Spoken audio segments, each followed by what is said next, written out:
ሰላም እንዴት ናችሁ? ክፍል አምስትን ዛሬ ይዤላችሁ መጥቻለሁ። ክፍል አምስትን ከማቅረቤ በፊት በክፍል አራት አንድ ጥያቄ መጨረሻዋን እችኛዋን ጥያቄ ይዤ መጥቼ ነበረ። መልስ አላስቀመጥኩም። መልስ ሊሆነን የሚችለው ሀሌታ ውሃ 12 ነው። ከጌታ ጋር አብረው የወጡ አብረው በሚያስተምርበት ሁሉ ተከትለው የሚያስተምሩት 12 ናቸው። ያኔ መልስ ያልመለስኩትን ጥያቄ አሁን መልሼ ልለፍ በሚለው ነው። አሁን ቀጥታ ወደ ዛሬው ጥያቄዎቻችን እናልፋለን። ጥያቄ ቁጥር 1 እግዚአብሔር አብርሃምን የጠራው ከየት ስፍራ ነው? ሀ ከሃራን፣ ለ ከኡር ከለዳውያን፣ ሐመሩሃ ከከነአን፣ መ ከግብጽ።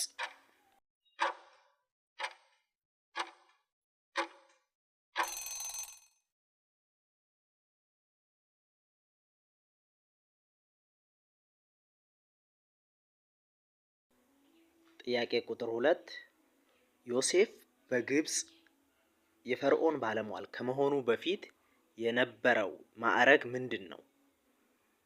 ሀ የሰራዊት አለቃ፣ ለ ባሪያ፣ ሐመሩሃ ጸሐፊ፣ መ የንጉስ ዘመድ።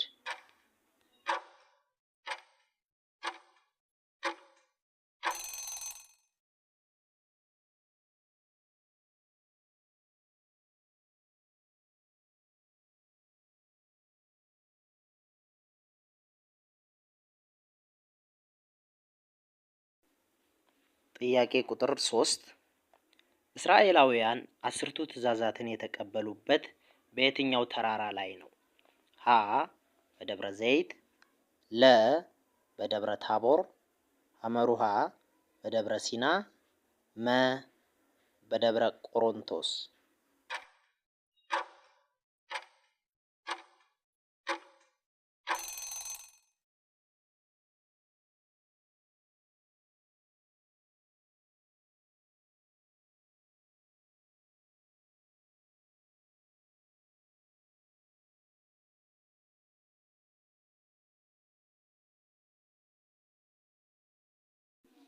ጥያቄ ቁጥር 4 ታላቁ ሶምሶን ኃይሉ የተወሰደው በምን ምክንያት ነው? ሀ ጠንቋይ ስለሆነ፣ ለ ፀጉሩን ስለተቆረጠ፣ ሐመሩሃ ወይን ስለጠጣ፣ መ ስጋ ስለበላ።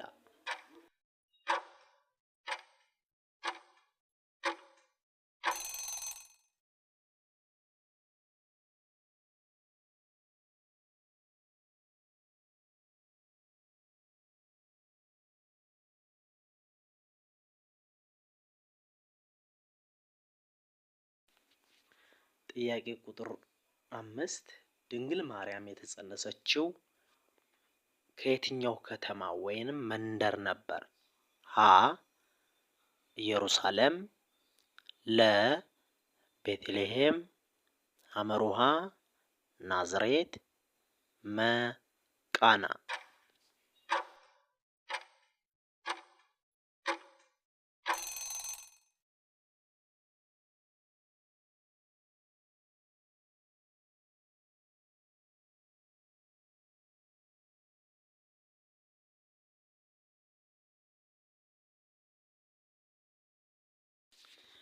ጥያቄ ቁጥር 6 የብሉይ ኪዳን የመጨረሻው መጽሐፍ የትኛው ነው? ሀ ሚልኪያስ፣ ለ ዘካርያስ፣ ሐመሩሃ መዝሙረ ዳዊት፣ መ ኢሳይያስ።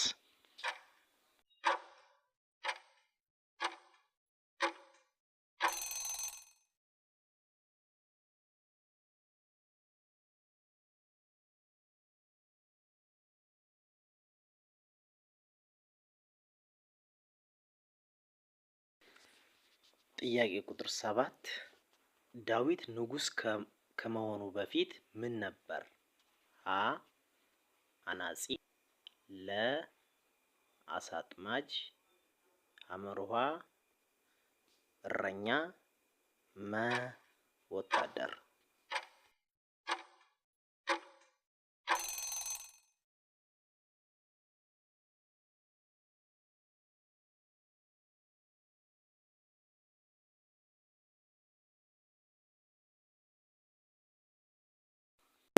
ጥያቄ ቁጥር 8 በባቢሎን ምርኮ ወቅት የንጉሱን እራት ለመመገብ ያልፈቀደው ሰው ማን ነው? ሀ ኢሳያስ፣ ለ ዳንኤል፣ ሐመሩሃ ሕዝቅኤል፣ መ ኤርምያስ።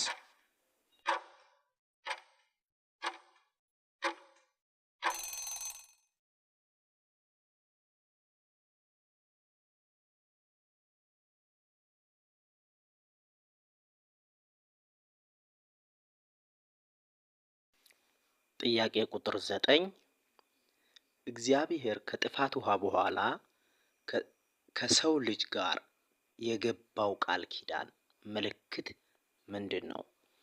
ሀ ጽላት፣ ለ የዘይት ዛፍ ቅጠል፣ ሐመሩሃ ቀስተ ደመና፣ መ ደም።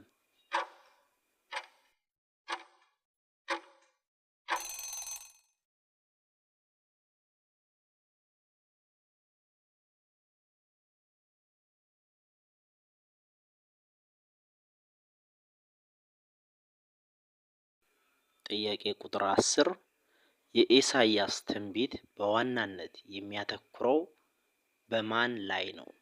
ሀ በሙሴ ላይ፣ ለ በንጉስ ዳዊት ላይ፣ ሐመሩሃ በመሲህ ክርስቶስ ላይ፣ መ በጴጥሮስ ላይ።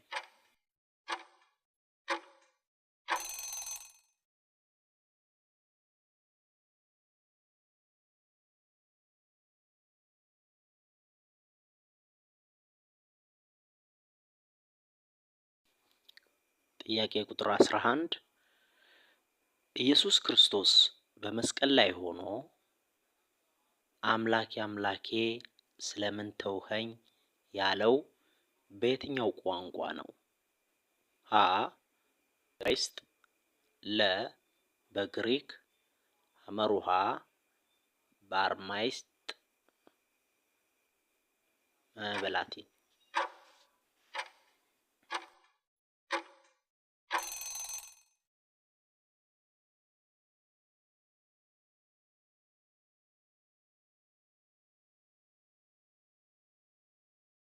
ጥያቄ ቁጥር 12 በሐዋርያት ሥራ መሰረት በኢየሩሳሌም ቤተ ክርስቲያን የተሾሙት የመጀመሪያዎቹ 7 ዲያቆናት መሪ ማን ነው? ሀ ፊልጶስ፣ ለ እስጢፋኖስ፣ ሐመሩሃ ጢሞቴዎስ፣ መ ቲቶ።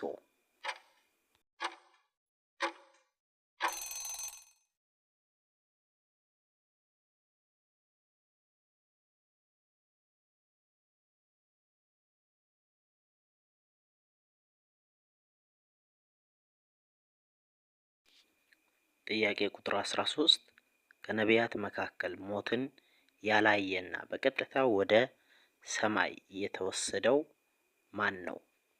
ሀ ኤልያስ፣ ለ ኤልሳ፣ ሐመሩሃ ኢሳያስ፣ መ ሙሴ።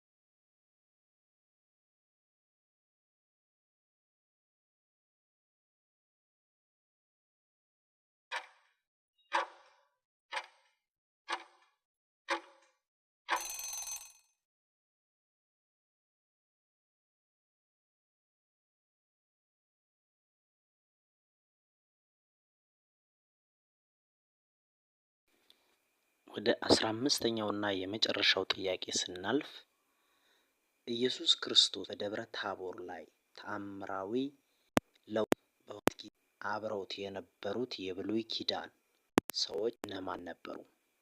ሀ አብርሃምና ያዕቆብ፣ ለ ኤልያስና ኤልሳ፣ ሐመሩሃ ሙሴና ኤልያስ፣ መ ሳሙኤልና ዳዊት።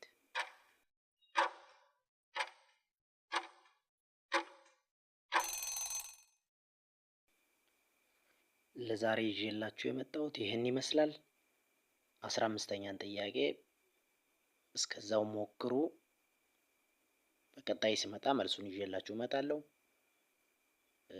ስላዳመጣችሁኝ አመሰግናለሁ። ላይክ፣ ሰብስክራይብ ማድረጋችሁን አትርሱ። ቻው ቻው።